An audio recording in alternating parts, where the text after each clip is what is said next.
আসসালামু আলাইকুম ওয়া রাহমাতুল্লাহ। মুলকে শাম, যেটি আজকের যুগে সিরিয়া বা সুরিয়ার মতো বিভিন্ন নামে পরিচিত আছে, আর এটি বিশ্বের সবচেয়ে পুরনো দেশগুলির মধ্যে একটি দেশ রয়েছে এবং ইসলাম ধর্মের সাথে এর সম্পর্কও একেবারে খুবই অনন্য রয়েছে। কেননা ইসলামের হোক না পাস্ট, প্রেজেন্ট অথবা ফিউচার, সব জিনিসের সাথেই আপনারা সিরিয়ার সাথে গভীর সম্পর্ক দেখতে পাবেন।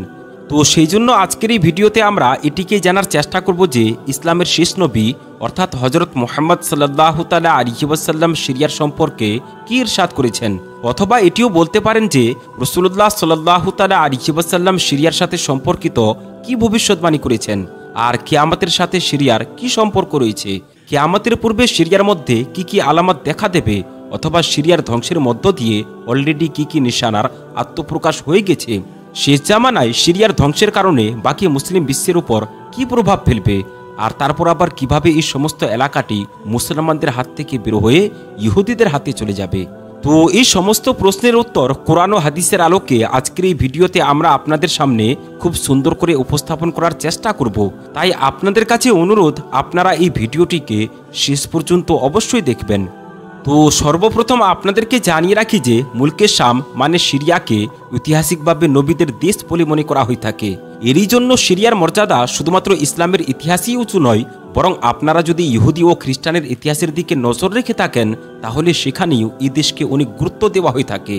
তো সর্বপ্রথম যদি কথা বলা হয় মুসলমানদের ক্ষেত্রে, তো মহানবী হজরত মুহাম্মদ সাল্লাল্লাহু তাআলা আলাইহি ওয়াসাল্লাম এই এলাকাটির বিজয়ের সুসংবাদ নিজের জীবনেই দিয়ে দিয়েছিলেন। অর্থাৎ আপনি সাল্লাল্লাহু তাআলা আলাইহি ওয়াসাল্লাম বলেছিলেন মুসলমানরা খুব শীঘ্রই এই শক্তিশালী এলাকাকে জয় করে নেবে। আর ইসলামের প্রথম খলিফা হজরত আবু বকর সিদ্দিক রাদিয়াল্লাহু তাআলা আনহুর যুগে মুসলমানরা এর সূচনাও করে দিয়েছিলেন। আর তারপর আবার দ্বিতীয় খলিফা অর্থাৎ হজরত ওমরে ফারুক আজমের শাসনমলে এই সমগ্র এলাকাকে জয় করে নেওয়া হয়েছিল। আর এমনই করে নবী করিম সাল্লাল্লাহু তাআলা আলাইহি ওয়াসাল্লামের ভবিষ্যৎবাণী খুব শীঘ্রই পূর্ণ হয়ে গেছিল। তবে এখানে আপনাদেরকে এটিও জানিয়ে দেওয়া প্রয়োজন মনে করি যে মুলকে শাম অথবা সিরিয়া এই যে দেশের নাম রয়েছে, এটি শুধুমাত্র এতটুকুই ছিল না যেটি আজকের যুগে আপনারা এবং আমরা পৃথিবীর নকশাতে দেখতে পাচ্ছি, বরং নবী করিম সাল্লাল্লাহু তাআলা আলাইহি ওয়াসাল্লামের যুগে তো বিশ্বের সেই পুরো অঞ্চলটিকে মুলকে শাম বলা হতো, যেখানে আজকের যুগে সিরিয়ার সঙ্গে সঙ্গে জর্ডান, লেবানন, ফিলিস্তিন এবং ইসরায়েলের যে পুরো এলাকা রয়েছে সেই সমস্ত এলাকা এবং তার মধ্যে তুরস্কের একটি ছোট্ট অংশ এর অন্তর্ভুক্ত ছিল। এর মানে হলো আজকের যুগের দৃষ্টিকোণ থেকে যদি দেখা যায় তাহলে সৌদি আরবের উপরের দিকে ইরাক এবং মুলকে শামই হয়ে থাকতো, এছাড়া অন্য কোনো দেশই ছিল না। একদিকে হয়তো আফ্রিকার মিশর ছিল, অথবা তার উপরে আনাটালিয়ার সেই এলাকা ছিল যাকে আজকের যুগে তুরস্ক বলা হয়ে থাকে। এবার যদি কথা বলা হয় এই মুলকে শামের নামের সম্বন্ধে, তাহলে ইতিহাসবাদীরা এই এলাকাটি অথবা এ দেশের নামের পিছনে অনেকগুলো কারণ বলে থাকেন, কিন্তু তার মধ্যে সবচেয়ে যে প্রসিদ্ধ রেওয়ায়েত রয়েছে সেটি হচ্ছে হজরত নূহ আলাইহিস সালামের একজন বিখ্যাত পুত্র শামের কারণে এই নামটি পড়েছে।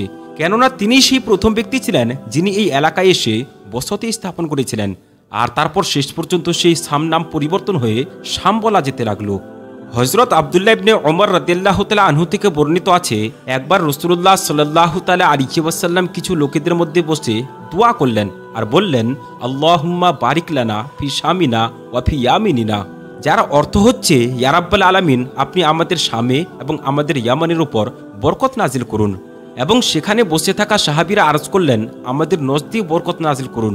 কিন্তু নবী করিম সাল্লাল্লাহু তাআলা আলাইহি ওয়াসাল্লাম তাদেরকে ইগনোর করে আবার একই দোয়া করলেন, হে আল্লাহ, আমাদের শামে এবং আমাদের ইয়ামানের উপর বরকত নাজিল করুন। এরপর দ্বিতীয়বার আবার যখন তারা একই অনুরোধ করলেন আমাদের নজদেও, তখন নবী করিম সাল্লাল্লাহু তাআলা আলাইহি ওয়াসাল্লাম ইরশাদ করলেন, সেখানে তো অনেক পরিমাণে ভূমিকম্প দেখা দেবে এবং সেখান থেকে ফিতনা বের হবে, সেখান থেকে তো শয়তানের শিং বের হবে।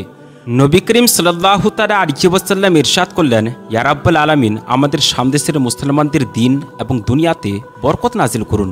আলিমগণেরা বলে থাকেন যে হাদিসের মধ্যে যে ইয়ামানের আগে শামের বর্ণনা করা হয়েছে, তো তার একটি কারণ এটিও হতে পারে যে কেননা শামই সেই এলাকা যেখানে আজকের বর্তমান যুগে ফিলিস্তিন এবং বিশেষ করে বাইতুল মুকাদ্দাস উপস্থিত আছে, আর এছাড়া এটাই সেই স্থান হবে যেখানে কিয়ামত সংঘটিত হবে। হজরত আবু উমামা রাদিয়াল্লাহু তাআলা আনহু থেকে বর্ণিত আছে, রাসূলুল্লাহ সাল্লাল্লাহু তাআলা আলাইহি ওয়াসাল্লাম ইরশাদ করেছেন, মুলকে শাম হচ্ছে আল্লাহর মনোনীত একটি শহর, আর সেখানে আল্লাহ তাবারাক ওয়া তাআলা তার মনোনীত বান্দাদেরকে একত্র করবেন।